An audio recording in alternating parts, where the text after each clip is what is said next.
বিসমিল্লাহির রহমানির রহিম। আসসালামু আলাইকুম রহমতুল্লাহ। স্বাগত জানাচ্ছি এমএনজি কুকিং স্টুডিওর আজকের পর্বে। আশা করছি মহান আল্লাহ তাআলার অশেষ কৃপায় যে যেখানেই আছেন আলহামদুলিল্লাহ ভালো আছেন।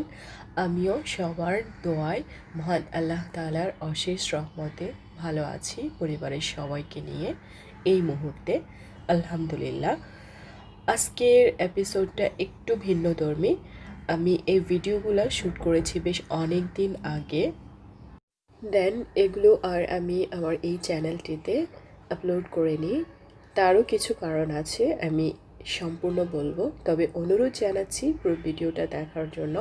সেই সাথে যারা আমার সম্মানিত নতুন ভিউয়ার্স এই মুহূর্তে প্রথম দেখছেন, ভালো লাগলে অবশ্যই প্লিজ সাবস্ক্রাইব করার অনুরোধ জানাচ্ছি। আর যারা প্রতিনিয়ত আমাকে সাপোর্ট করে যাচ্ছেন নিঃস্বার্থভাবে, আমি সত্যি কৃতজ্ঞ। মহান আল্লাহ তাআলা আপনাদের মঙ্গল করুক। আমরা সবাই কিন্তু কম বেশ ইউটিউবে অনেক ধরনের রেসিপি শেয়ার করি। তো অনেক সময় দেখা যায় আমরা যে রেসিপিগুলো শেয়ার করি সেগুলো অনেকেরই কমপ্লেন থাকে যে পারফেক্ট হয় না। তো সেই ক্ষেত্রে দেখা যায় যে অনেক টিপস অ্যান্ড ট্রিক্স ফলো করতে হয়। অ্যাকচুয়ালি কোনো কাজই প্রথমবার কারোই পারফেক্ট হয় না। এখানে একটা মিক্সিং বলে আমি দিয়েছি প্রথমে আমার স্বাদ অনুযায়ী চিনি, দেন আমি রান্নার তেল দিয়ে দিলাম। এই পর্যায়ে আমি প্লেন টক দইটা দিয়ে দিলাম, দিয়ে 3টে ইনগ্রেডিয়েন্টস একটা কাঁটা চামচের সাহায্যে খুবই ভালো করে মিশিয়ে নেব। ততক্ষণ মিশাবো যতক্ষণ না চিনির দানা দানা ভাবটা মিশে না যাচ্ছে টক দইয়ের সাথে বা তেলটার সাথে।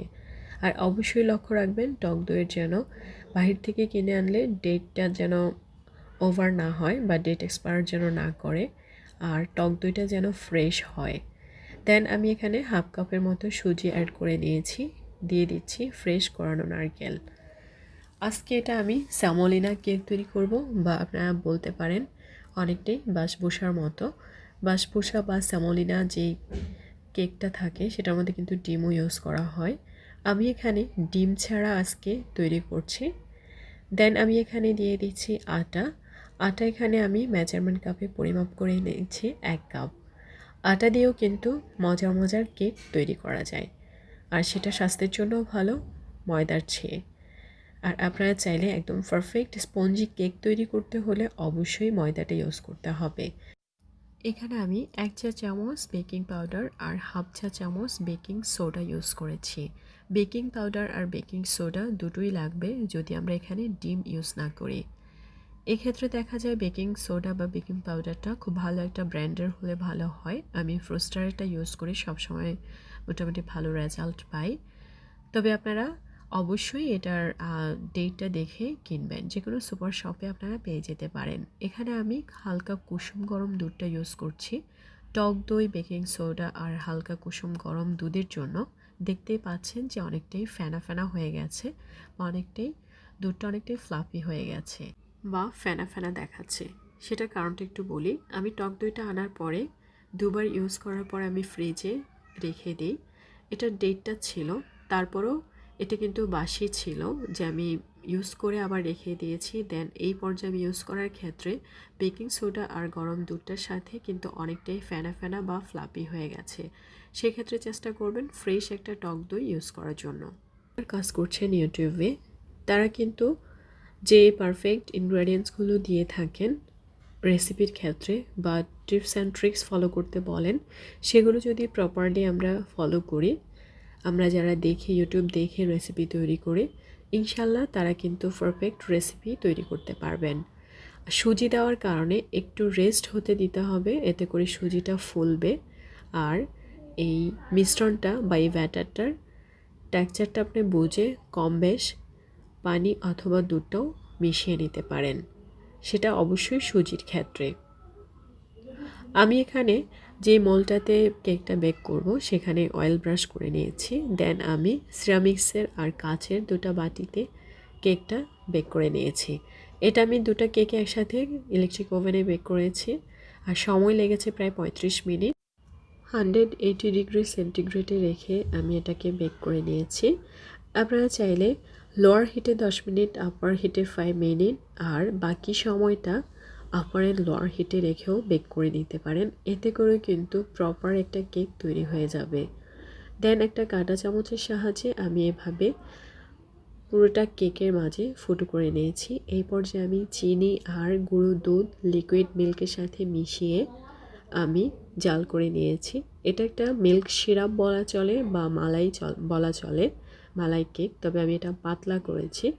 এই কেকের ক্ষেত্রে এই মালাইটা বা দুধের শিরাটা দেওয়াটা একদমই আমি পারফেক্ট রেজাল্ট পাইনি, বিকজ এটা যেহেতু ফ্লাফি কেক ছিল না, সো এই ক্ষেত্রে মালাইটা দেওয়াটা একদমই ঠিক হয়নি।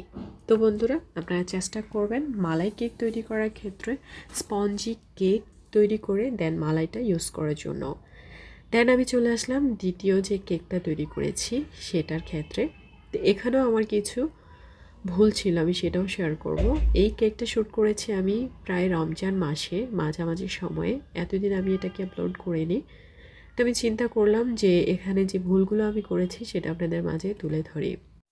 অনেক ভুল থেকেও কিন্তু আমরা শিখতে পারি। এখানে প্রায় 1.5 কাপ খেজুর নিয়েছি। খেজুরটা আস্ত থাকতে আমি ধুয়ে পানি ঝরিয়ে দেন এটা থেকে আমি বিচিটা ছাড়িয়ে এখানে নিয়ে নিলাম। এই পর্যায়ে আমি 3টা ডিম ইউজ করব। ডিমগুলো অবশ্যই রুম টেম্পারেচারে রাখতে হবে যদি আমরা কেক বা পিঠা তৈরি করে থাকি। ফ্রিজে থাকলে আধ ঘন্টা বা 1 ঘন্টা আগে রুম টেম্পারেচারে রেখে দিতে হবে, এতে করে খুব ভালো একটা রেজাল্ট পাওয়া যায়। এখন এটা ব্লেন্ডারে জারে নিয়ে কেক আর এই খেজুরটা নিয়ে আমি খুব স্মুথলি চেষ্টা করব ব্লেন্ড করে নেওয়ার জন্য। এই ধরনের কেক অথবা পিঠাগুলো তৈরি করতেও কিন্তু একটু টিপস অ্যান্ড ট্রিক্স ফলো করতে হয়। এখানে 1/2 কাপের মতো আমি মিল্ক দিয়ে দিলাম।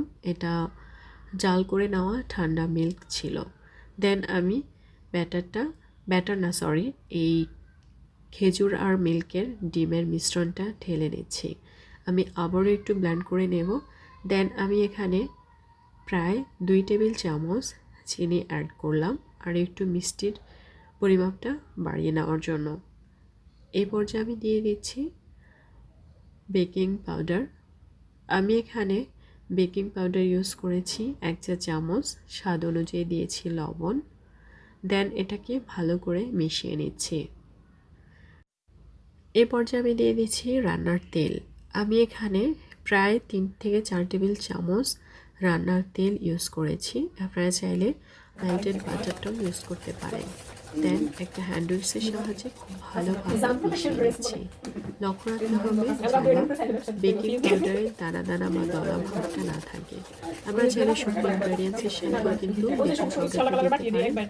এটাই সবচেয়ে বেটার হয় ছেলে নেওয়ার সময়, এতে করে পাকে যাওয়ার দানা দানা ভাবটা থাকার সম্ভাবনা থাকে। তবে লক্ষ্য রাখতে হবে খুব ভালোভাবে যেন মিশে যায়। তো বন্ধুরা, আমি যেটা বলছিলাম যে অনেকের কমপ্লেন থাকে ইউটিউবের রেসিপি ফলো করলে পারফেক্ট হয় না। আমি আবারও বলছি, আমাদের মধ্যে যারা রেসিপি আপলোড করে অবশ্যই হুবহু তাদের মতো করে চেষ্টা করার জন্য। আর যারা অল্টারনেটিভ কিছু ইউজ করতে চান আসলে তাদের ক্ষেত্রে একটু প্রবলেম হয়ে যায়। এ পর্যায়ে আমি 1 টেবিল চামচ ইস্ট দিয়ে দিয়েছি। ইস্টটা আমি অ্যাকচুয়ালি এখানে দিয়েছি, বাট এটার কোনো ভালো রেজাল্ট পাইনি বিকজ ইস্টটা অ্যাক্টিভ ছিল না। ইস্ট আপনারা যখন সুপার শপ থেকে কিনবেন এটার যে ডেট এক্সপায়ার দেখে কিনবেন, আর আগেই একটু টেস্ট করে নেবেন। দ্যাট মিন্স হালকা কুসুম গরম পানি অথবা দুধের মধ্যে ইস্টটা দিয়ে একটু রেস্ট হতে দেবেন, যাতে করে বোঝা যায় যে ইস্টটা অ্যাক্টিভ হচ্ছে কিনা। যদি ইস্ট একটু ফুলে ওঠে তাহলে বুঝবেন যে এটা অ্যাক্টিভ হচ্ছে বা অ্যাক্টিভ ইস্ট।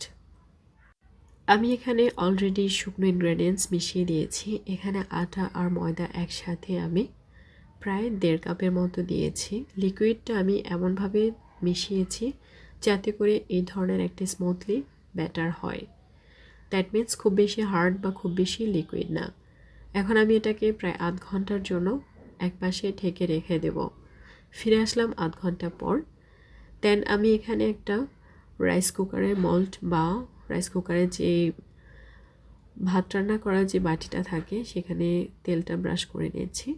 এখানে আমার একটা ভুল ছিল যে আমি একই সাথে সম্পূর্ণ কেকটা বেক করতে চেয়েছি, যেটা সম্পূর্ণই ভুল ছিল আমার, বিকজ এখানে যেহেতু অনেকগুলো কেকের ব্যাটার, সো এটা প্রয়োজন ছিল হচ্ছে 2টা মোল্ডে বেক করে নেওয়ার। এতে করে কিন্তু কেকটা হতে সময় লাগে না, প্লাস এটা খুব সুন্দরভাবে বেক হয়ে যায়, যেহেতু এখানে খেজুর আছে।